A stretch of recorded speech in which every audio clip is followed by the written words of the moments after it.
After 12 years of marriage, my wife announced that she loved her coworker.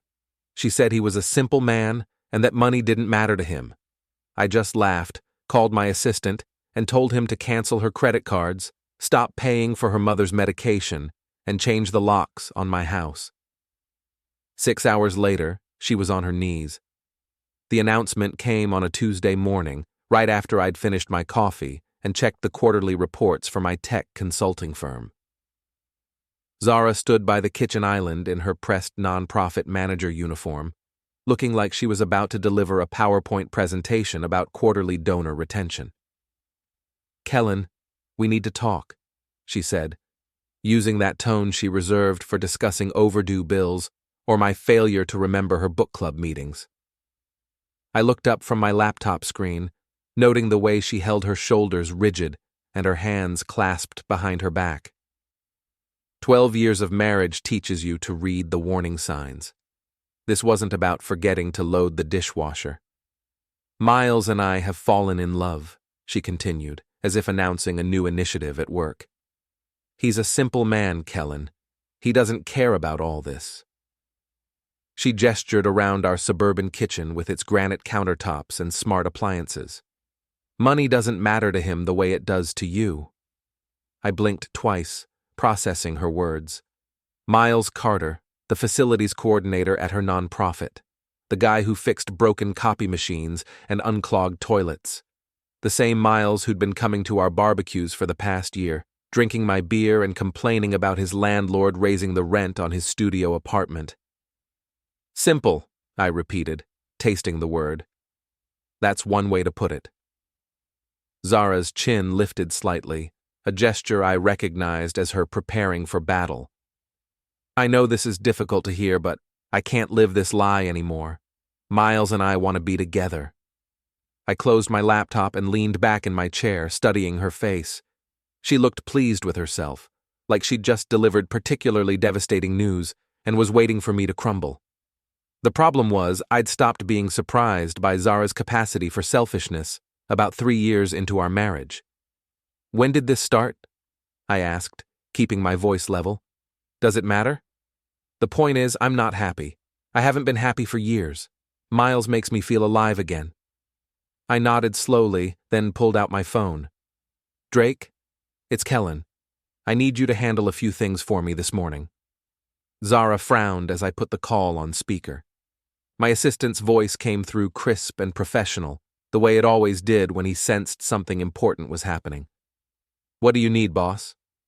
"Cancel all credit cards under Zara Brooks's name, terminate the automatic payment for Sandra Brooks's pharmacy account, and call that locksmith we used for the office renovation.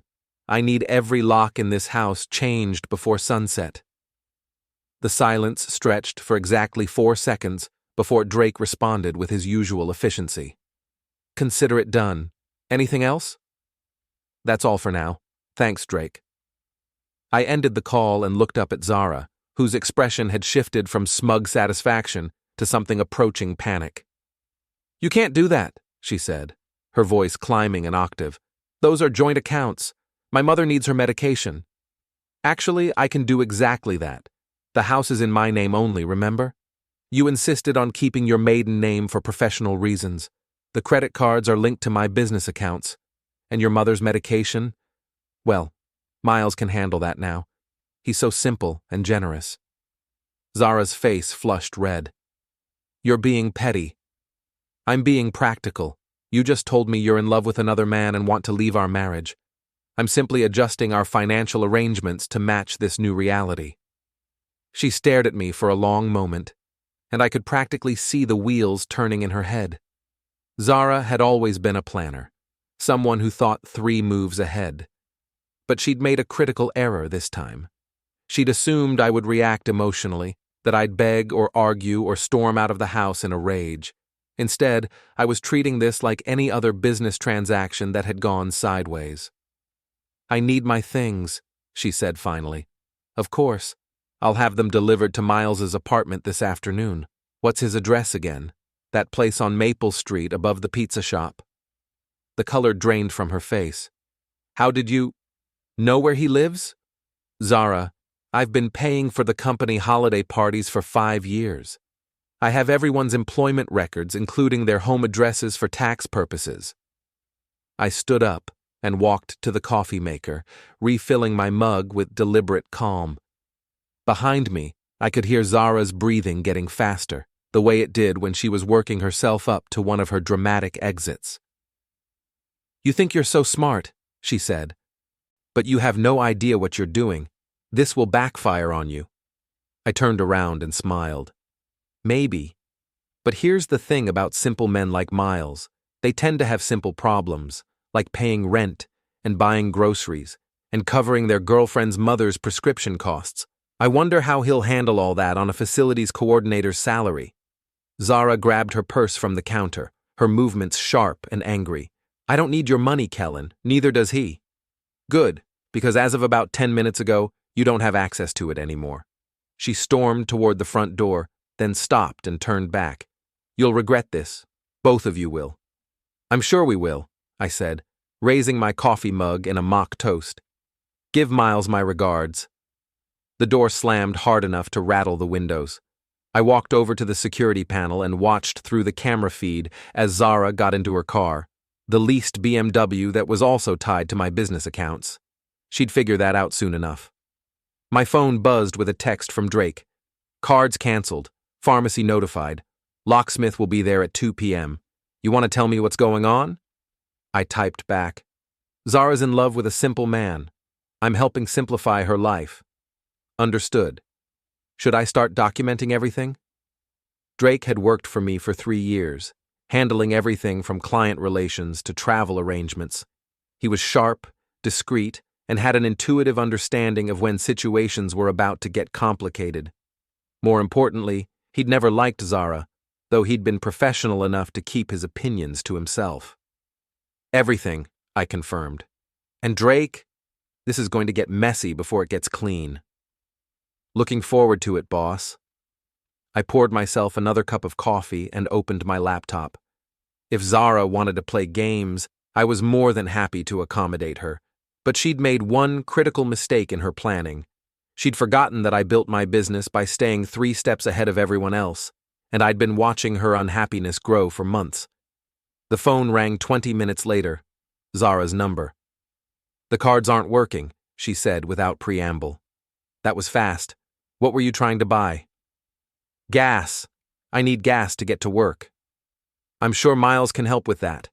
Doesn't he have a car?" "Kellen, this is ridiculous. We can handle this like adults." "I thought we were. You told me you're leaving me for another man. I'm making sure you have the freedom to do exactly that without any financial entanglements."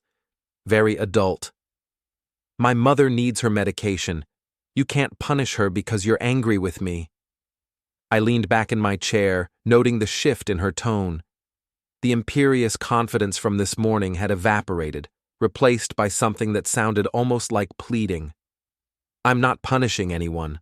I'm simply no longer paying for things that aren't my responsibility. Your mother is your responsibility now.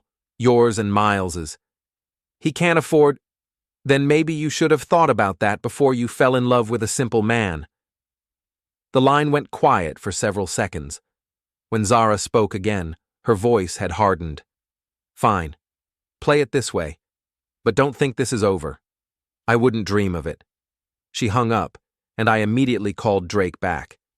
"I need you to pull all the phone records for our family plan, everything from the last 6 months, and check our cloud storage accounts. If Zara's been backing up her phone data, I want copies of everything."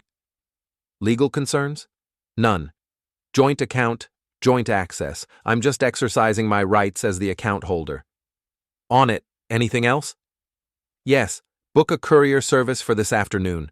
I want Zara's belongings delivered to Miles Carter's apartment by 5 p.m. Professional, discreet, but thorough. Everything that's clearly hers goes." "Address?"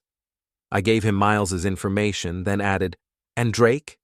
Make sure they get a signature confirmation. I want documentation that the delivery was completed." "Understood. You're being very thorough about this." 12 years of marriage teaches you to cover your bases. After I hung up, I spent the next hour going through our shared accounts systematically. Joint savings moved to a holding trust that required both signatures for withdrawal. Insurance beneficiaries updated. Investment accounts restructured. By lunchtime, Zara's access to our shared financial life had been surgically removed. The locksmith arrived at exactly 2 p.m., an efficient older man who asked no questions about why I needed every lock in the house changed immediately. While he worked, I walked through the rooms, mentally cataloging what belonged to Zara and what was mine or ours together. Her clothes, obviously. The books she'd collected but never read. The decorative items she'd insisted on buying but never dusted. The exercise equipment she'd used exactly twice. It was remarkable how little of our shared life actually belonged to her personally. My phone buzzed with another call from Zara. "The locksmith is there, isn't he?" I looked out the window at the van in the driveway. "How did you know?" "I drove by to get some things. I can't get in." "That's the point of changing the locks." "This is still my house, Kellen." "Actually, it's not. Check the deed if you want. Your name was never added. Another one of those practical decisions we made early in our marriage." "You can't just lock me out of my own home." "I'm not locking you out of your home. I'm locking you out of my home. Your home is apparently with Miles now." The silence stretched long enough that I wondered if she'd hung up. Then she spoke, and her voice carried an edge I'd never heard before.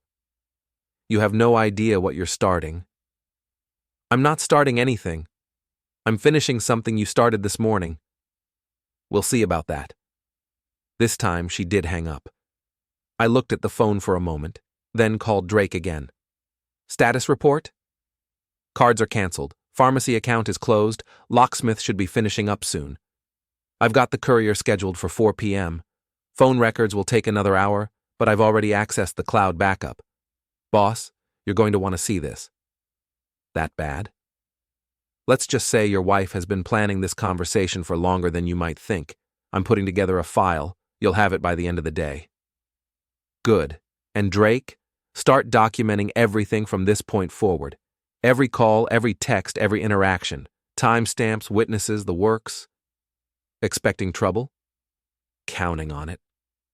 The locksmith finished his work at 3:30, handing me a complete set of new keys and the old locks in a box. "You want me to dispose of these?" he asked, indicating the old hardware. "No, I'll keep them. Evidence." He nodded like this made perfect sense and packed up his tools. 20 minutes later, the courier arrived with a van and 2 workers. I walked them through the house, pointing out everything that belonged to Zara. They were professional and efficient, treating the job like any other delivery service. By 5 p.m., Zara's physical presence had been erased from the house as completely as her financial access. The rooms felt different, emptier, but somehow cleaner. I poured myself a drink and sat in my home office, waiting for Drake's report. It arrived at 6 p.m. via encrypted email. The subject line read, "You're going to need a lawyer." The phone records showed months of calls between Zara and Miles, increasing in frequency over the past 8 weeks. But more interesting were the calls to her friend Yvonne, her mother Sandra, and someone named Jennifer Walsh, who turned out to be a divorce attorney. The cloud backup was even more revealing. Text messages planning today's conversation, discussions about asset division, and most damaging of all, recorded voice memos where Zara practiced different versions of her announcement speech. But the real treasure was a series of messages between Zara and Miles discussing their timeline. They'd been planning to move in together for weeks. Miles had already given notice on his apartment, forfeiting his security deposit to break the lease early. They'd assumed I would be the one to leave the house, giving them time to establish residency and strengthen Zara's claim to half of everything. The last message in the chain was from this afternoon. "He changed the locks. This wasn't supposed to happen. We need a new plan." I forwarded the entire file to my own attorney with a note. "Divorce proceedings likely incoming. Please review and advise." Then I called Drake one more time. "How did the delivery go?" "Signed and confirmed." Miles Carter himself answered the door. looked surprised to see so many boxes. I bet he did. Anything else? Yeah. I drove by his building after the delivery. Zara's car is parked outside, but she's not going in. She's been sitting there for over an hour. I looked out my window at the darkening sky. She's probably trying to figure out her next move. What do you think that'll be? Something dramatic. Zara doesn't do subtle when she's cornered. Want me to keep monitoring? For now. But Drake? Tomorrow we start playing offense. I hung up and walked through my house, checking the new locks and setting the security system. For the first time in months, maybe years, the space felt entirely mine.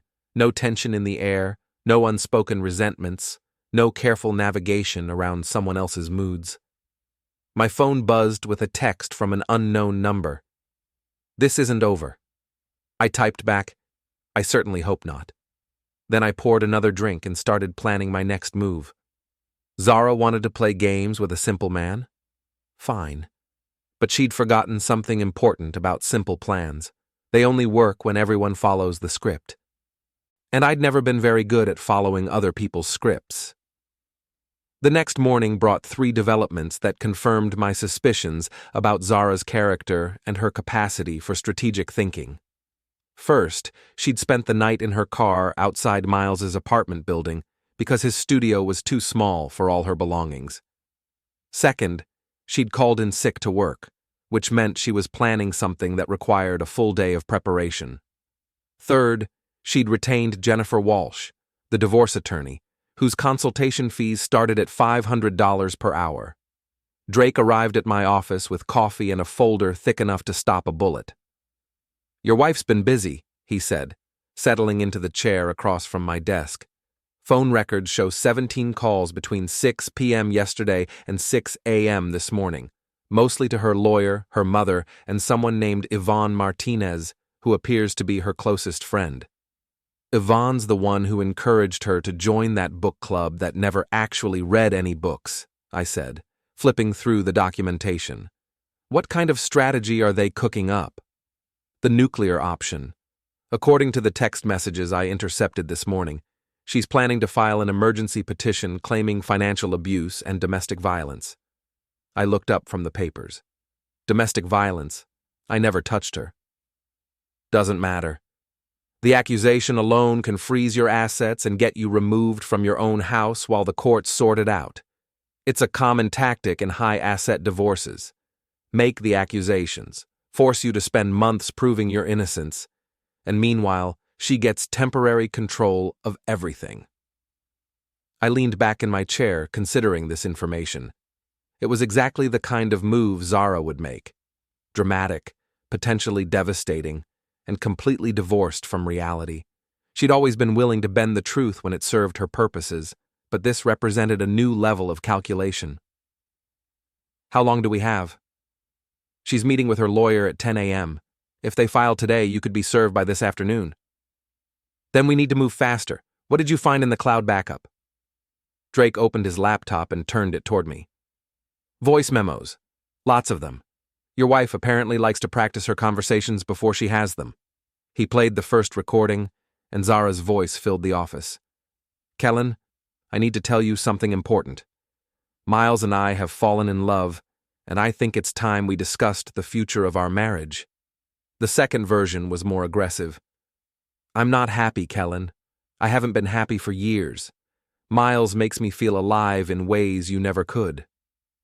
The third version was the one she'd actually used, polished and rehearsed to deliver maximum impact while maintaining plausible deniability about her true intentions. She's been planning this for weeks, I said. Months, actually. There are recordings going back to February, but here's the interesting part. Listen to this one from last week. This recording was different, a conversation between Zara and someone else. Miles's voice was unmistakable, even through the phone's speakers. You sure he won't just give you half of everything and walk away? Miles asked. Kellen's too proud for that. He'll fight, which is exactly what we want. The longer this drags out, the more expensive it gets for him. Eventually, he'll settle just to make it stop. And if he doesn't? Then we go with plan B, a few bruises, a hospital visit, and suddenly I'm the victim of an abusive husband. The courts eat that stuff up. I stared at the laptop screen, processing what I'd just heard. She's planning to fake domestic violence? Gets better, keep listening. Zara's voice continued. The beauty of it is, once the accusation is made, it doesn't matter if it's true. The damage is done.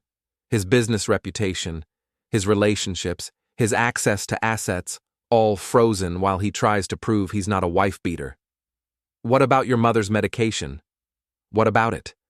Once I get control of his accounts, I can pay for whatever she needs.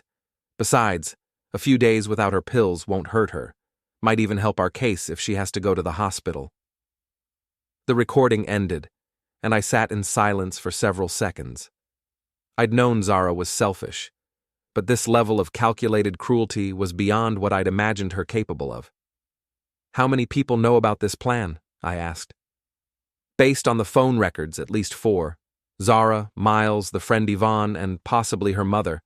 There might be others. I stood up and walked to the window, looking out at the city street below. People hurrying to work, living their normal lives, unaware that somewhere in this same city, my wife was planning to destroy me with false accusations and manufactured evidence. Drake, I need you to make some calls. First, contact my attorney and set up an emergency meeting for this afternoon. Second, find out everything you can about Jennifer Walsh, her tactics, her success rate, her reputation. Third, I want a private investigator, someone discreet, who specializes in domestic cases. Already on it. I took the liberty of reaching out to someone I know, former police detective named Rebecca Torres. She's expensive but thorough. Good. What else? I've been thinking about your wife's timeline. She's moving fast because she has to. Miles gave up his apartment. She spent the night in her car, and they're both missing work. They need a resolution quickly, which means they're going to be sloppy. I nodded, seeing his logic. Desperation makes people careless. Exactly. So maybe we let them make the first move, document everything, and then respond with overwhelming force. My phone rang before I could respond. Zara's number. Answer it, Drake said, pulling out his own phone. I'll record the call. I put the phone on speaker. Good morning, Zara. Kellen, we need to talk. This situation has gotten out of hand. Her voice sounded different, tired, stressed, but with an undertone of determination that I recognized as dangerous. I thought we talked yesterday. You're in love with Miles. Money doesn't matter to him, and you want to be together. What's left to discuss? I want to come home, to get some things I forgot. Everything that was yours has been delivered. If you need something specific, I can have it couriered. I need to see the house. There are important documents, personal items, things that can't just be boxed up and shipped. I looked at Drake, who was typing rapidly on his phone. He showed me the screen. Stall her. Torres is on her way. What kind of documents? I asked. Insurance papers, tax records, family photos, things we need to divide properly. Those are all in my office. I can have copies made. Kellen, please. I know you're angry, but we were married for 12 years. Can't we handle this with some dignity? The word dignity, coming from someone who'd spent the night in her car outside her lover's apartment, was almost funny. But there was something else in her tone, something that sounded almost like panic. Where are you calling from? I asked. A pause. Does it matter? Just curious. Are you at Miles's place? Another pause, longer this time. We're figuring out the living arrangements. I see. And how's that going? Fine. Everything's fine. But her voice said otherwise. I could practically hear the stress fractures forming in her carefully constructed plan. Glad to hear it. Well, if you need anything else, you have my number. Wait. Kellen, I think we should consider mediation. Fighting over this won't help anyone. I'm not fighting. I'm simply protecting my interests while you pursue your new relationship. It doesn't have to be adversarial. You're right. It doesn't. But that's entirely up to you. I hung up and looked at Drake. She's scared. Good. Scared people make mistakes. Torres should be here in 20 minutes. You want to hear what she found out about Miles? Everything. Drake opened another file. Miles Carter, 29 years old, facilities coordinator at Helping Hands, nonprofit for 2 years. Before that, he worked maintenance at 3 different apartment complexes, got fired from 2 of them for poor performance. Credit score in the low 500s, owes $12,000 on credit cards, behind on student loans from a community college program he never finished. So he's broke. Worse than broke. He's been borrowing money from coworkers for the past 6 months. And here's the interesting part. He's been telling people that his girlfriend's husband is loaded and they're expecting a big settlement soon. I stared at Drake. He's been talking about this? Apparently, he's not very discreet. Torres found 3 people willing to go on record about conversations where Miles bragged about landing a rich woman and never having to work again. So this isn't just about love. It's about money. It was always about money. Your wife just convinced herself it was about love. The intercom buzzed, and my secretary announced that Rebecca Torres had arrived. She turned out to be a compact woman in her 40s, with graying hair and sharp eyes that seemed to catalog everything in the room within seconds of entering. "Mr. Brooks," she said, shaking my hand with a firm grip. "Drake filled me in on the basics. Your wife is planning to file false domestic violence charges to gain leverage in a divorce proceeding. That's what the evidence suggests. I've seen this pattern before. The good news is that false accusations often fall apart under scrutiny. The bad news is that they can do significant damage before the truth comes out." She sat down and opened a tablet. "I need to ask some uncomfortable questions. Have you ever struck your wife?"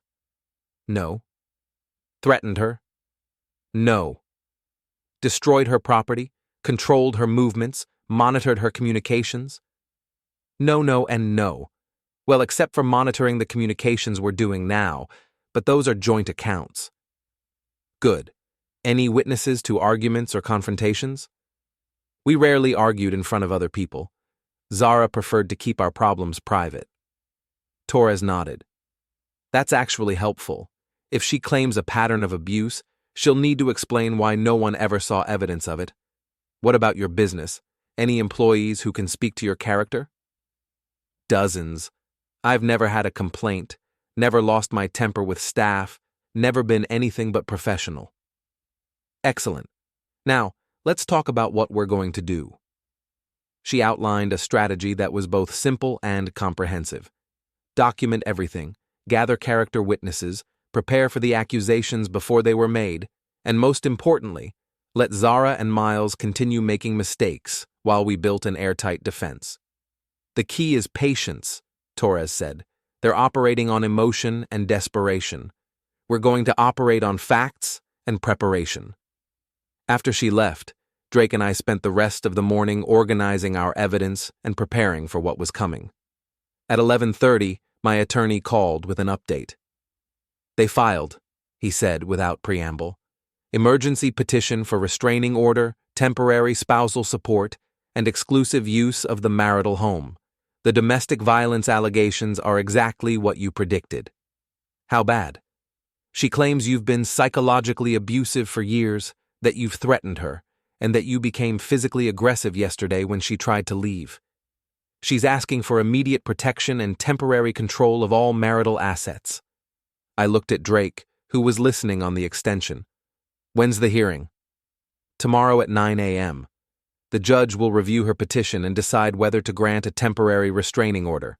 If he does, you'll be barred from your own house and frozen out of your accounts until we can present our defense." "And if he doesn't?" "Then we're in a much stronger position. But Kellen, you need to be prepared. These hearings are designed to err on the side of caution.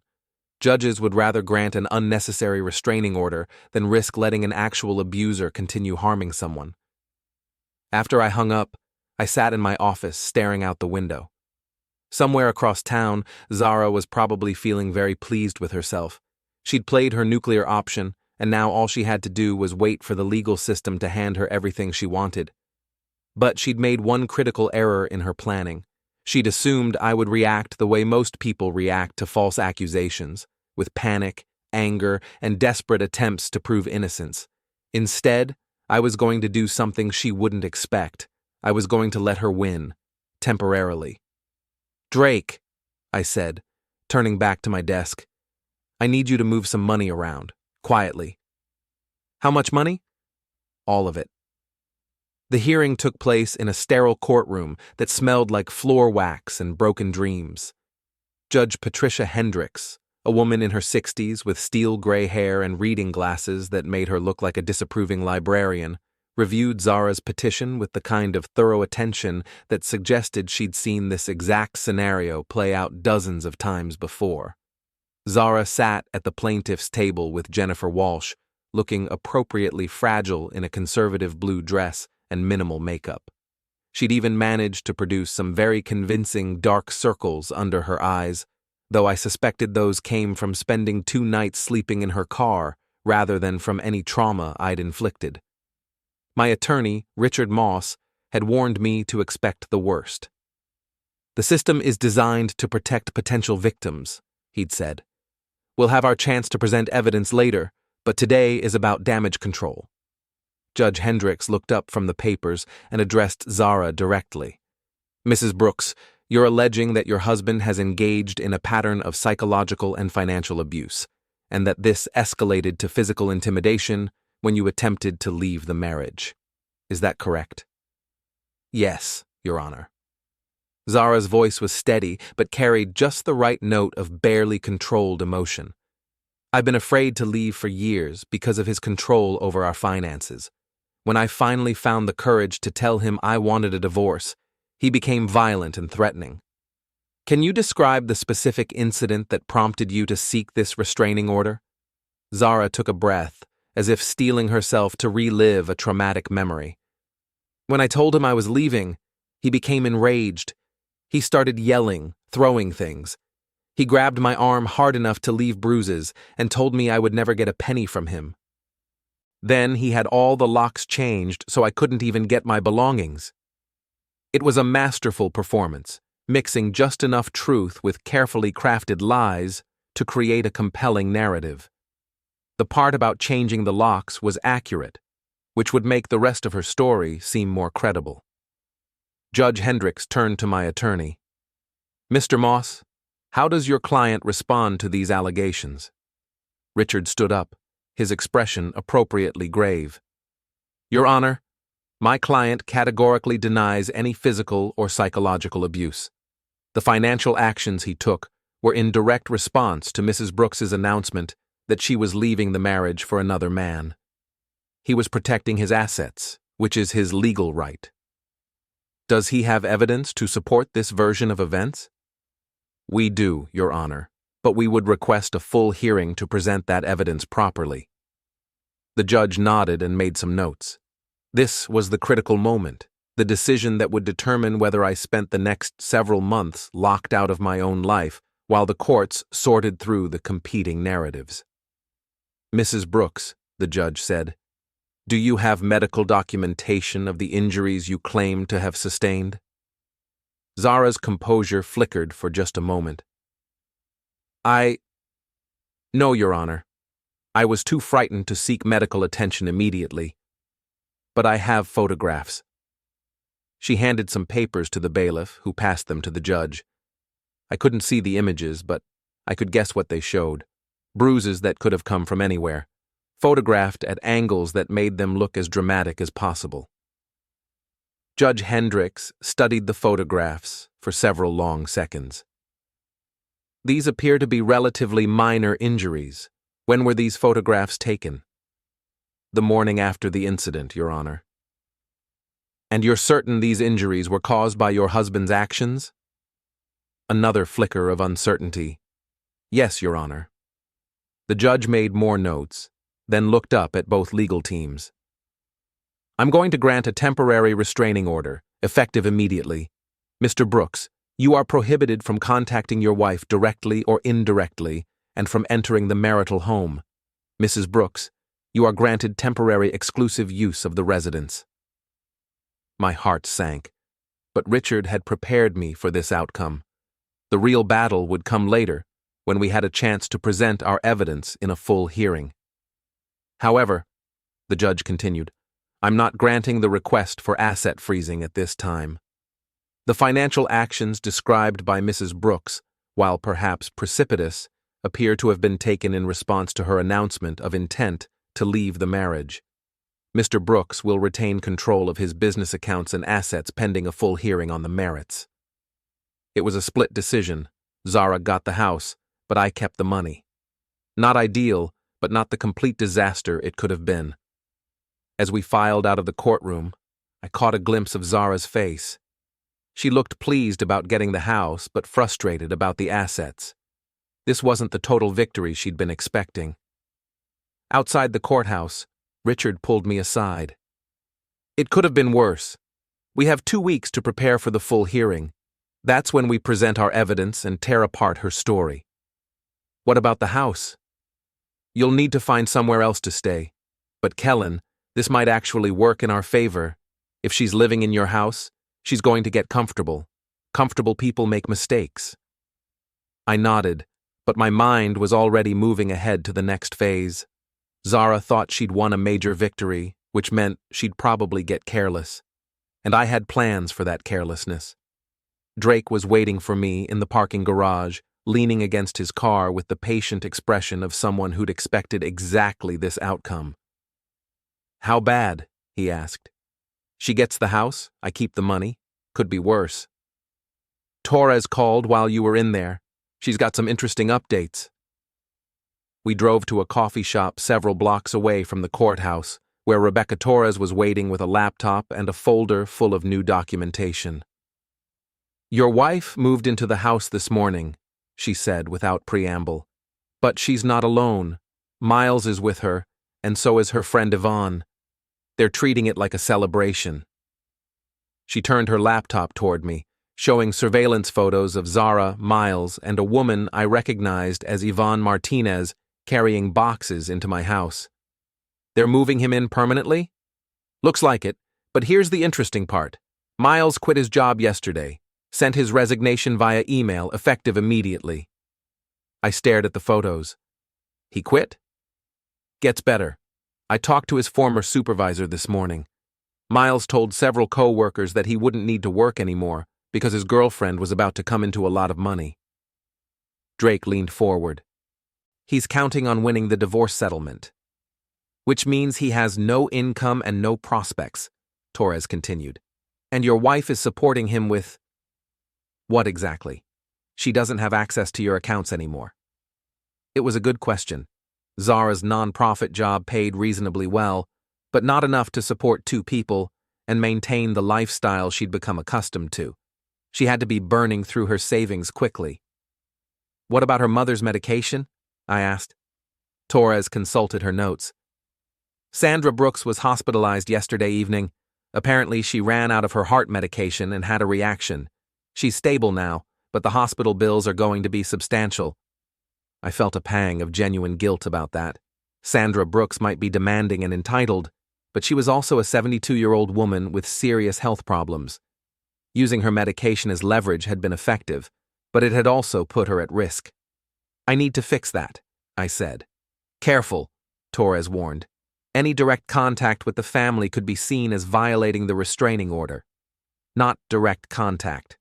Something else. I pulled out my phone and called my attorney.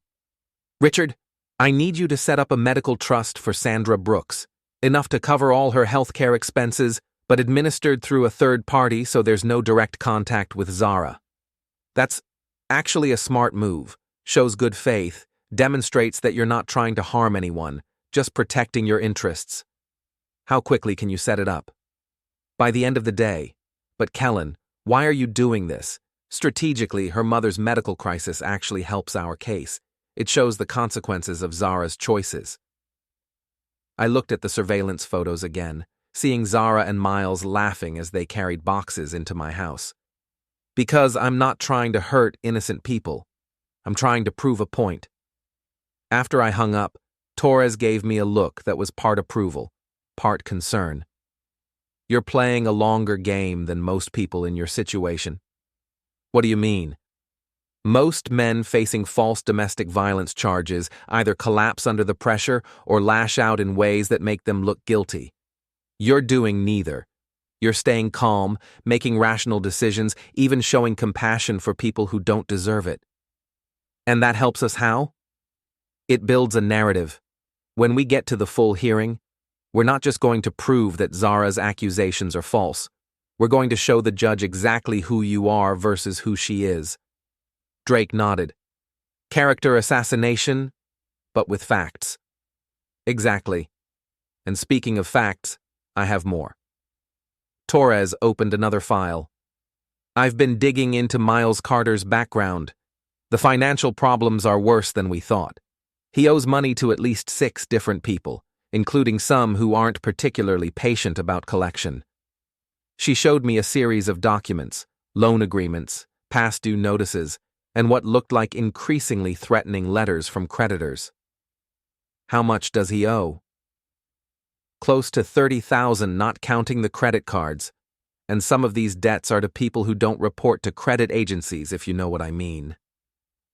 I studied the papers, seeing a pattern of poor decisions and mounting desperation. He's not just broke. He's in real trouble. Which explains why he was so eager to latch onto your wife. This isn't a love story. It's a financial rescue operation. Does Zara know about this? Based on the phone records, no. He's been very careful to hide the extent of his problems. But that kind of secret doesn't stay hidden long, especially when you're living together. I leaned back in my chair, processing this information. Zara thought she'd traded a controlling husband for a simple man who didn't care about money.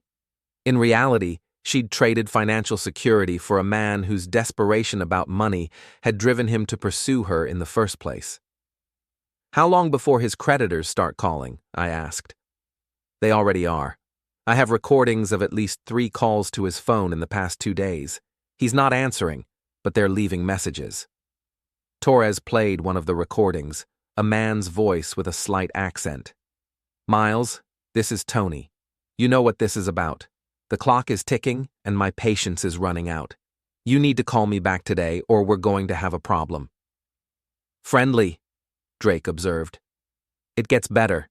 This Tony character runs a check-cashing operation that also does short-term loans at very high interest rates. Miles borrowed $5,000 from him 6 months ago.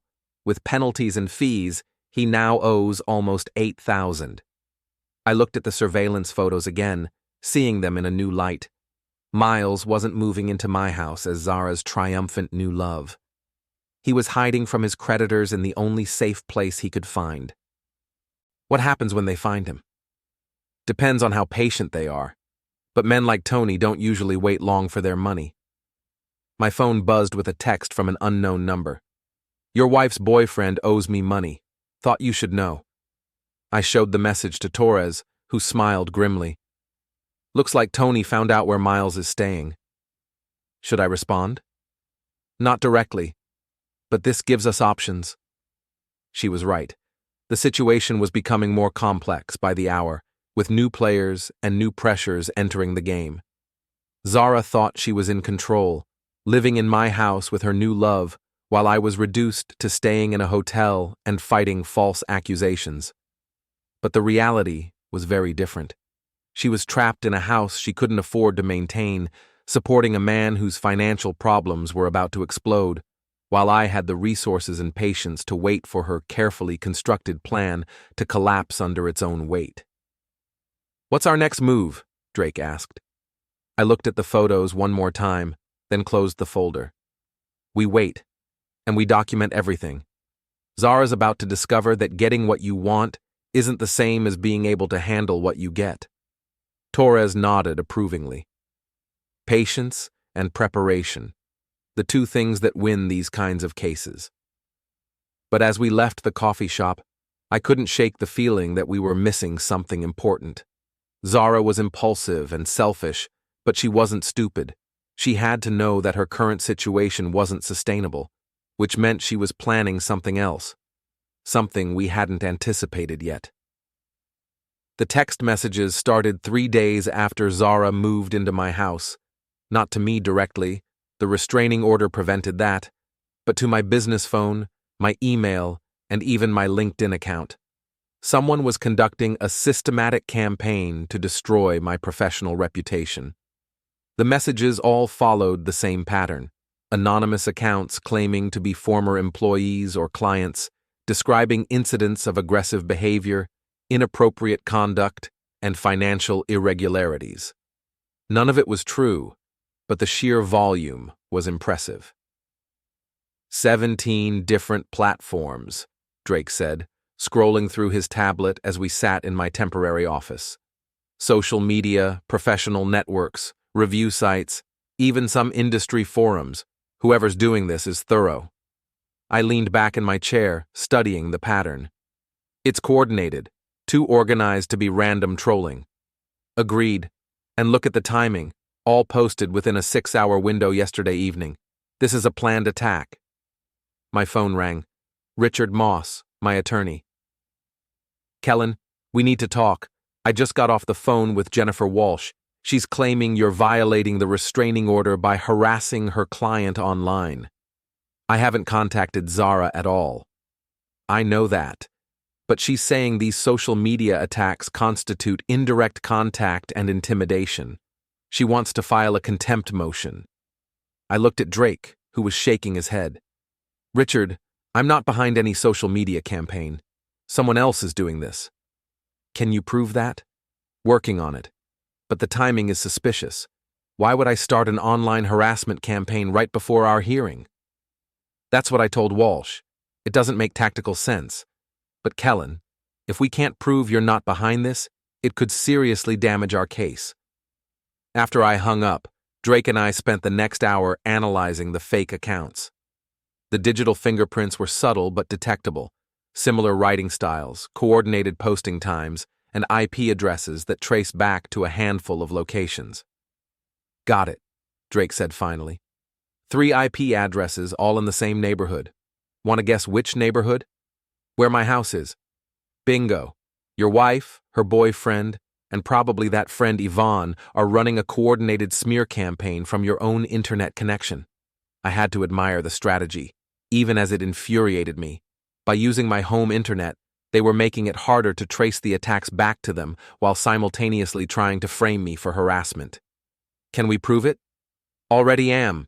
I've been monitoring your home network remotely since you gave me the admin passwords last month. Every device, every login, every post. I have logs showing exactly who posted what and when. My phone buzzed with another text from the unknown number. Still want to talk about your wife's boyfriend? The debt situation is getting complicated. This time I decided to respond, what kind of complicated? The reply came back within minutes. The kind where people get impatient. You interested in a conversation? I showed the message to Drake. Should I meet with this guy? Absolutely not. But maybe Torres should. Rebecca Torres arrived an hour later with her usual no-nonsense efficiency. She reviewed the social media evidence, the text messages, and the surveillance reports from the past few days with the methodical attention of someone who'd seen every possible variation of domestic warfare. Your wife is escalating, she said finally. The social media attack, the harassment claims, the boyfriend's debt problems, she's feeling pressure from multiple directions. Good or bad for us? Depends on how she handles it. Pressure makes some people retreat, but it makes others double down on bad decisions.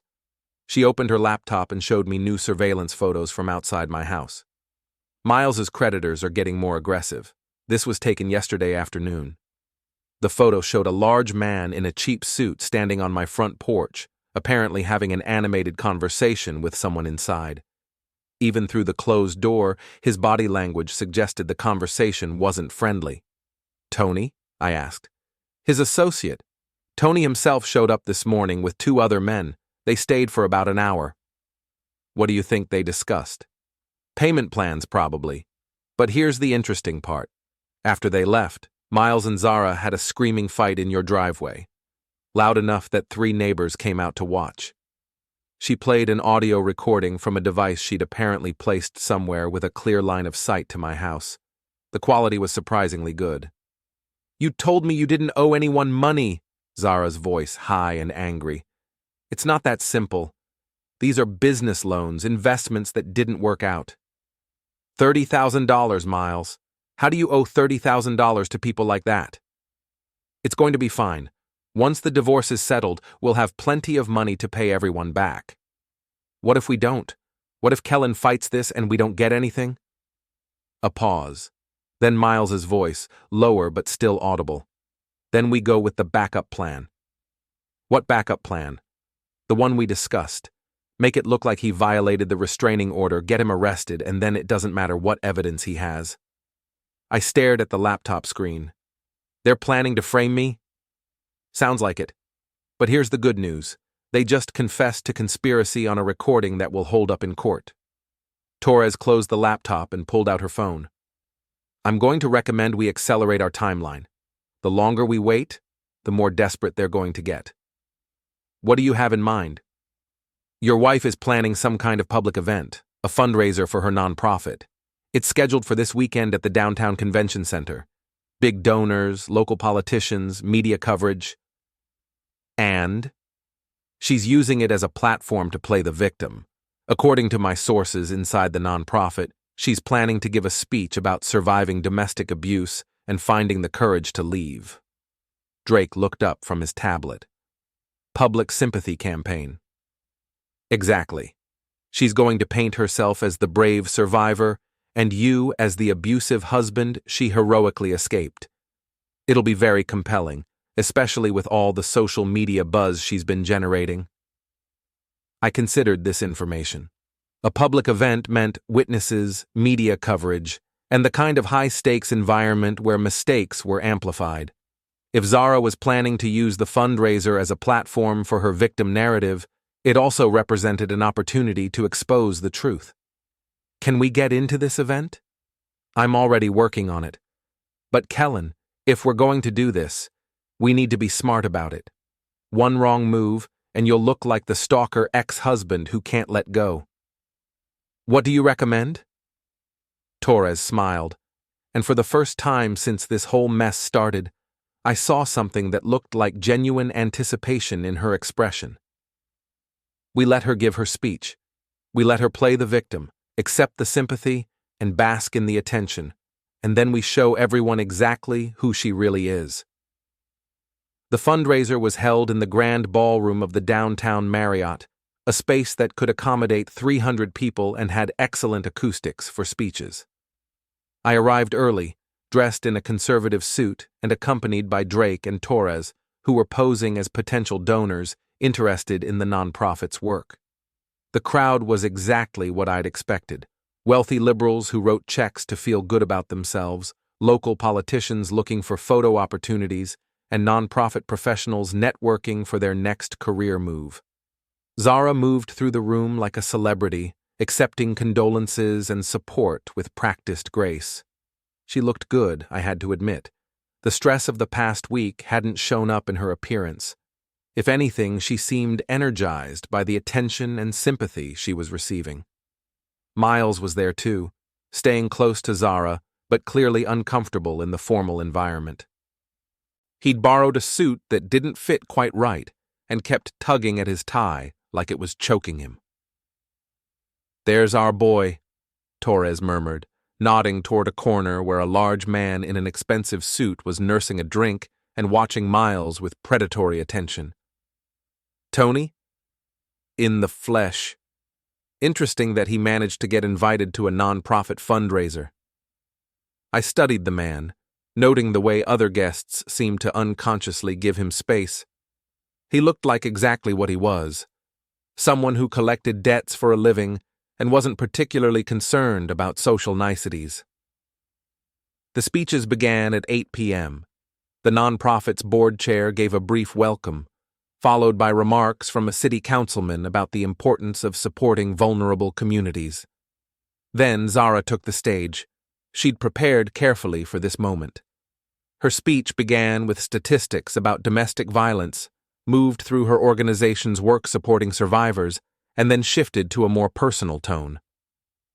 "Some of you know that I'm recently separated from my husband," she said. her voice carrying just the right note of brave vulnerability. What you might not know is that leaving an abusive relationship is one of the hardest things a person can do. The room went completely quiet. This was the moment everyone had been waiting for, the personal revelation that would transform a routine fundraising speech into something much more compelling. For years, I told myself that the control, the manipulation, the financial abuse was normal, that it was my fault for not being grateful enough, compliant enough, understanding enough. She paused, letting the words sink in. Several people in the audience were nodding sympathetically. But abuse isn't just about physical violence. It's about power and control. It's about making someone feel small and dependent and afraid to leave. More nods. Someone in the back started to applaud, and others joined in. I'm sharing this with you tonight because I want other survivors to know that they're not alone, that there is hope, that there are people and organizations ready to help them rebuild their lives. The applause was stronger now, more sustained. Zara smiled through what looked like tears and continued with her prepared remarks about the nonprofit's programs and funding needs. It was a masterful performance. By the time she finished, half the audience was crying, and the other half was reaching for their checkbooks. She'd successfully reframed the narrative of our divorce from a woman leaving her husband for another man to a brave survivor escaping an abuser. But she'd also just committed perjury in front of 300 witnesses. Torres leaned over and whispered, "Now." I nodded. She pulled out her phone and sent a text message. Within 30 seconds, the hotel's audio-visual system switched from the podium microphone to a different input source. Zara's voice filled the room, but not the words she'd just spoken. Instead, the audience heard the recording from her cloud backup. The beauty of it is, once the accusation is made, it doesn't matter if it's true. The damage is done. His business reputation, his relationships, his access to assets, all frozen while he tries to prove he's not a wife-beater. The room went silent. Zara looked around in confusion, then up at the sound booth, trying to figure out what was happening. The recording continued with Miles's voice. "What about your mother's medication?" And Zara's response. "What about it? Once I get control of his accounts, I can pay for whatever she needs. Besides, a few days without her pills won't hurt her. Might even help our case if she has to go to the hospital." The silence in the room was deafening. 300 people who had just been moved to tears by Zara's story of survival were now hearing her casual discussion of manipulating the legal system and endangering her own mother for financial gain. Zara grabbed the microphone, her composure finally cracking. "This is fake. Someone is trying to sabotage," but the recording wasn't finished. The next clip was Miles bragging to his coworkers about landing a rich woman and never having to work again. Then Zara practicing different versions of her announcement speech, workshopping the most hurtful ways to tell me she was leaving. By the time the audio ended, the room had emptied by half. The remaining guests were staring at Zara with expressions ranging from shock to disgust. The city councilman was already heading for the exit, clearly wanting to distance himself from the situation as quickly as possible. Miles tried to approach the podium, but Tony stepped into his path. The conversation was brief and apparently conclusive, because Miles went pale and started backing toward the exit. "Ladies and gentlemen," I said, taking the microphone from a stunned Zara. "I apologize for the disruption. As you've just heard, my wife has been planning this divorce for months, including the false accusations she's made against me. I wanted you to hear the truth before you wrote any checks based on lies." The remaining audience members were filing out rapidly now, leaving behind half-finished drinks and untouched desserts. The nonprofit's board chair was having what looked like a heated conversation with several major donors near the exit. Zara stood frozen at the podium, her carefully constructed public image collapsing in real time. Miles had disappeared entirely, probably trying to avoid Tony and his associates. You planned this, she said, her voice barely audible. I documented it. There's a difference. This will destroy everything, the non-profit, my career, my reputation. You did that yourself. I just made sure people knew the truth. Torres appeared at my elbow. We should go. Hotel security is going to want to clear the room and the police are probably on their way. As we headed for the exit, I caught a glimpse of Tony cornering Miles near the coat check. The conversation looked intense and one-sided. Outside the hotel, Drake was waiting with the car. How did it go? See for yourself, Torres said, showing him her phone. Someone had already posted video of the evening's events on social media. The hashtag Zara exposed was starting to trend. The internet works fast, Drake observed. Faster than Zara anticipated. By tomorrow morning, everyone in the city is going to know exactly who she really is. My phone rang as we drove away from the hotel. Richard Moss. Kellen, what the hell just happened? I'm getting calls from reporters asking for comment about some kind of public confrontation. I presented evidence in a public forum. Evidence of what? That my wife perjured herself in court and has been running a systematic campaign to destroy my reputation based on false accusations. A pause. Please tell me you have documentation for everything you just did. Every second of it. Audio, video, witness statements, the works. Good, because Jennifer Walsh is probably going to file an emergency motion claiming you violated the restraining order by confronting her client in public. I never spoke to Zara directly until she approached me. Everything I did was legal and documented. I hope so, because this is either going to win your case or destroy it completely.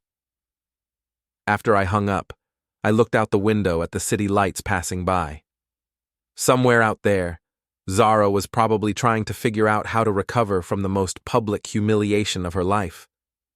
Miles was dealing with creditors who were no longer willing to wait for payment, and I was finally free to tell my side of the story. But Torres was right about one thing. Pressure made some people retreat, but it made others double down on bad decisions. And I had a feeling Zara wasn't ready to retreat yet. The video went viral overnight. By morning, Zara Exposed had been shared over 50,000 times, and local news stations were running segments about the fundraiser fraud that had shocked the nonprofit community. Zara's carefully crafted victim narrative hadn't just collapsed, it had been obliterated in the most public way possible. But instead of retreating, she doubled down. The emergency motion was filed at 8 a.m., claiming I had stalked her to a public event, violated the restraining order by confronting her, and orchestrated a campaign of harassment designed to destroy her reputation and career. Jennifer Walsh was asking for my immediate arrest and the seizure of all my assets pending a full investigation. She's going for broke, Richard said over the phone. Complete financial and personal destruction. If this works, you'll be in jail and penniless while she controls everything. And if it doesn't work, then she's committed multiple felonies on the public record, and her case falls apart completely. I was sitting in my hotel room, watching the morning news coverage with Drake and Torres. The story had legs: a nonprofit manager exposed as a fraud, false domestic violence accusations, a love triangle involving debt and deception. It had everything the media loved. The judge is going to be furious, Torres observed. Either at you for orchestrating this circus, or at her for lying under oath. There's no middle ground. My phone buzzed with a text from the unknown number. Your wife's boyfriend skipped town. Left her holding the bag for his debts. Thought you should know. I showed the message to Torres. Tony's getting impatient. Can't blame him. Miles owes him $8,000, and his collateral just became a woman with no income and a destroyed reputation. Drake looked up from his laptop. Speaking of destroyed reputations, Zara's nonprofit just suspended her pending an internal investigation. The board voted unanimously this morning. That was fast. The video made them look complicit in fraud. They're distancing themselves as quickly as possible. My phone rang. Sandra Brooks, Zara's mother. Mr. Brooks, this is Sandra. I need to talk to you. Her voice sounded frail and uncertain, very different from the demanding tone she'd used throughout my marriage to her daughter. Hello, Sandra. How are you feeling? Better, thank you. The trust you set up for my medical expenses. That was very kind, especially after everything that's happened. You're welcome. You shouldn't suffer because Zara and I are having problems. A long pause. Mr. Brooks, I need to tell you something. About Zara and that man Miles. There are things you don't know. What kind of things? Can we meet? Somewhere private? There are people looking for Miles, and they think I might know where he is. I looked at Torres, who was listening on speaker. She nodded. Of course. Where would you like to meet? We arranged to meet at a coffee shop near Sandra's apartment. She was already there when I arrived, looking older and more fragile than I remembered. The stress of the past week had clearly taken a toll. Thank you for coming, she said as I sat down across from her. I wasn't sure you would, after everything Zara has said about you. Sandra, I never hurt your daughter. Not physically, not emotionally. Whatever problems we had, violence was never part of it. She nodded, tears forming in her eyes. I know. I've known all along. Zara, she's always been good at making herself the victim of whatever situation she's in, even as a child. What did you want to tell me? Sandra pulled a manila envelope from her purse. Miles came to see me 3 days ago. He was scared, talking about people who were after him, debts he couldn't pay. He asked me to hold on to some papers for him. She slid the envelope across the table. I looked at them after I saw the news this morning. I think you should have them. Inside the envelope were loan documents, payment records, and what looked like a detailed plan for targeting me specifically. Miles hadn't just stumbled into a relationship with Zara. He'd researched her, identified her as the wife of a successful businessman, and systematically pursued her as a solution to his financial problems. He planned all of this, I said, reading through the documents. From the beginning. He knew about your business, your assets, even your marriage problems before he ever asked Zara out for coffee. The papers included surveillance photos of our house, copies of public records about my business, and notes about Zara's personality and vulnerabilities. Miles had approached their relationship like a military campaign, with specific tactics for winning her trust and turning her against me. Does Zara know about this? Sandra shook her head. She thinks it was love at first sight. She has no idea he targeted her specifically, or that he's been planning to disappear once he gets his hands on your money. Disappear? There's a plane ticket in there, one way to Mexico, dated for next week. I found the ticket confirmation, printed from Miles's email account. He'd been planning to take whatever money he could get from the divorce settlement and flee the country, leaving Zara to deal with his creditors and the consequences of their fraud. Why are you showing me this? Sandra looked down at her hands. Because I'm ashamed of what my daughter has become, of what I helped her become by always taking her side, always believing her stories, and because those men who are looking for Miles, they came to my apartment yesterday. What did they want? Information about where he might be. They think because I'm Zara's mother, I must know his plans. When I told them I didn't, they weren't very polite about it. She rolled up her sleeve, showing bruises on her forearm that looked fresh and painful. They hurt you?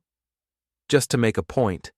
But they said they'd be back if Miles doesn't pay what he owes, and if they can't find him.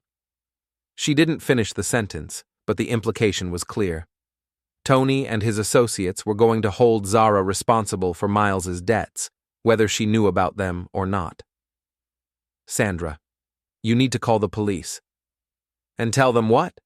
That I'm being threatened by loan sharks because my daughter's boyfriend owes them money. They'll just tell me it's a civil matter. She was probably right. The police couldn't do much about private debt collection unless actual crimes were committed, and men like Tony were usually careful to stay just on the legal side of intimidation. What do you want me to do? I don't know. Maybe nothing. Maybe Zara deserves whatever happens to her. But she's still my daughter, and I can't just stand by and watch her get hurt because she was stupid enough to trust the wrong man. I studied Sandra's face, seeing genuine fear and regret. She'd spent years enabling Zara's worst impulses, but she was finally recognizing the consequences of that choice. "I'll see what I can do," I said finally. "Thank you. And Mr. Brooks, I'm sorry for everything. You were a good husband to her, better than she deserved." After Sandra left, I sat in the coffee shop reviewing Miles's documents and trying to figure out my next move. The evidence was damning, proof that the entire relationship had been a calculated fraud from the beginning. But it also put Zara in genuine danger from people who didn't care about legal niceties or innocent explanations. Torres arrived 20 minutes later, took one look at the papers, and whistled softly. "Your wife picked the wrong man to have an affair with. The question is, what do we do about it? Legally? This evidence destroys any remaining credibility she might have had. The judge will throw out her case and probably refer her for prosecution. And practically? Practically, she's about to find out that actions have consequences. Tony's not going to wait for the legal system to sort this out." My phone rang. Zara's number. Torres nodded, pulling out her recording device. "Answer it. Let's see how desperate she's gotten." "Hello, Zara." "Kellen, we need to talk." Her voice sounded different, smaller, frightened. "I thought we weren't supposed to have contact. Please, this is important. People are looking for Miles, and they think I know where he is." "Do you?" A pause. "He's gone. He left yesterday morning and won't answer his phone. These men came to the house, your house, and they were asking questions." "What kind of questions?" "About money Miles owes them. A lot of money. They said if I can't find him, I'm responsible for his debts." I looked at Torres, who was taking notes while recording the call. "That sounds like a problem for you and Miles to work out." "Kellen, please. I know I messed up. I know I hurt you. But these aren't the kind of people who care about legal technicalities. They want their money, and they think I have it." "Do you have it?" "Of course not. I don't have access to anything anymore. You made sure of that." There it was, the admission that her entire plan had been based on gaining control of my assets. Not love, not compatibility, not even genuine unhappiness with our marriage, just money. "What do you want me to do about it?" "I don't know. Maybe we could work something out. Drop the legal proceedings, go back to the way things were." "You mean pretend the last 2 weeks never happened? Pretend you didn't lie under oath, destroy my reputation, and move your boyfriend into my house?" "I made mistakes. I admit that. But we could start over, couldn't we?" The desperation in her voice was almost painful to hear. The confident, calculating woman who had announced her love for Miles 2 weeks ago had been replaced by someone who was genuinely scared and completely out of options. "Zara, even if I wanted to help you, which I don't, it's too late. You've committed crimes, multiple felonies. The legal system isn't going to just forget about that because you've changed your mind." "Then what am I supposed to do?" "Figure it out. You're a smart, independent woman who doesn't need my money, remember? I'm sure you'll think of something." "Kellen, please." I hung up and looked at Torres. "How long before Tony loses patience completely?" "Based on his pattern with other debtors? Maybe a day or two. He's already escalated to threatening family members. The next step is usually more direct action." "Meaning?" "Meaning Zara is about to discover that the real world has real consequences for bad decisions." My phone buzzed with a text. "Last chance to pay what's owed. After tonight, the interest rate goes up significantly. T." I showed the message to Torres. "He's texting me now?" "He probably figures you're the only one with access to enough money to solve the problem. From his perspective, you're all part of the same family unit." "And from my perspective?" "From your perspective, this is Zara's problem to solve. You didn't create this situation, and you're not responsible for fixing it." She was right, of course. Zara had made her choices, and now she was living with the consequences. The smart thing to do was stay out of it and let the legal system handle her fraud charges while Tony handled the debt collection in his own way. But as I sat there looking at Sandra's bruises and thinking about Zara's frightened voice on the phone, I realized I couldn't quite bring myself to be that cold. Not because I still loved her, or because I felt guilty about the divorce, but because the person who had hurt me was Zara, and she was about to be hurt by someone much worse than I could ever be. "Torres," I said finally, "how would you feel about preventing a crime instead of just documenting one?" She looked at me with something that might have been approval. "What did you have in mind?" "Something that solves everyone's problems at once." "Including yours?" "Especially mine." The plan was simple, elegant, and completely legal. It was also the kind of thing that would either end this mess permanently or make it infinitely worse. But at this point, I was willing to take that risk. The plan didn't require violence. It didn't require threats. It didn't even require me to spend $1. It only required timing. By midnight, everything was in place. Torres handled the law enforcement side quietly. Not arrests, yet, but reports, statements, paper trails. Tony's operation wasn't illegal enough to shut down immediately, but it lived in a gray zone that collapsed the moment real scrutiny appeared. Financial crimes unit, tax compliance, licensing questions, the kind of attention men like Tony avoided at all costs. Drake handled the digital side, messages, metadata, IP logs, every false post, every coordinated smear, every recording, packaged, indexed, mirrored, and time-stamped, and I handled the part Zara never saw coming. At 12:47 a.m., I forwarded Miles's documents, all of them, to 3 places simultaneously. First, my attorney, for court submission. Second, Jennifer Walsh, Zara's lawyer, with a single line in the email body. "Full disclosure, you may want to review your client's exposure." Third, Zara herself. No commentary, no threats, just facts. Her phone rang 2 minutes later. I didn't answer. At 1:02 a.m., Jennifer Walsh called Richard.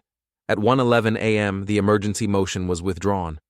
At 1:19 a.m., the restraining order was voluntarily suspended pending review, citing newly discovered evidence. At 1:34 a.m., Zara showed up at the hotel. No makeup, no confidence, no script. She stood in the lobby like someone waiting for a verdict that had already been decided. "You planned this," she said when I stepped out of the elevator. "No," I replied calmly. "You did." Her hands were shaking. "They're everywhere. The creditors, the reporters, the board. My lawyer won't answer my calls anymore." That tends to happen when clients lie under oath and drag attorneys into it. She swallowed. "Miles is gone. He took what little cash I had and disappeared." "I know." "You sent me those documents on purpose," she said. "You wanted me to see the truth. I wanted you to understand it." Her voice cracked. "They think I owe his debts. They think you benefited from his plan, which you did." She looked at me then, not with anger, not with defiance, but with something closer to terror. "They said if I don't pay, they'll take the house." I nodded. "They can't. It's still legally mine." She froze. "You lied to me," she whispered. "You said I had exclusive use. Temporary use, pending review, which no longer applies." At that moment, Drake walked into the lobby and handed me his phone. "Update," he said quietly. "Tony's operation just went dark. Licenses pulled, accounts frozen, he's leaving town." Zara exhaled in a sob that sounded like relief. "And the nonprofit?" she asked. Drake didn't answer. I did. "They terminated you, effective immediately. Public statement goes out at 9. She sank into a chair like her legs had finally given up. "So this is it," she said. "You destroyed me." I looked at her for a long moment. "No, Zara, I stopped you." She laughed weakly. "What's the difference?" "The difference," I said, leaning down so she had to look at me, "is that I didn't lie. I didn't steal. I didn't accuse someone of crimes they didn't commit. She started to cry then, not theatrically, not performatively, for real. "What happens now?" she asked. "That's up to you," I said. "But here's what won't happen." I straightened. "You won't touch my money. You won't touch my business. You won't touch my name." Her phone buzzed, then buzzed again, and again. She didn't answer. Outside, the city kept moving. Cars passed, lights flickered. Life went on, indifferent to her collapse. I turned away. "Kellen," she said behind me, "if I could go back—" "You can't," I replied, already walking toward the elevator. "That's the point." The doors closed. By morning, the headlines had shifted. Not about abuse, not about survival, but about fraud, false allegations, and a non-profit scandal no one wanted their name attached to. Miles was never found. Tony vanished, and Zara, she faded. No courtroom drama, no redemption arc, no apology tour, just consequences. And for the first time in 12 years, my life was finally, completely mine.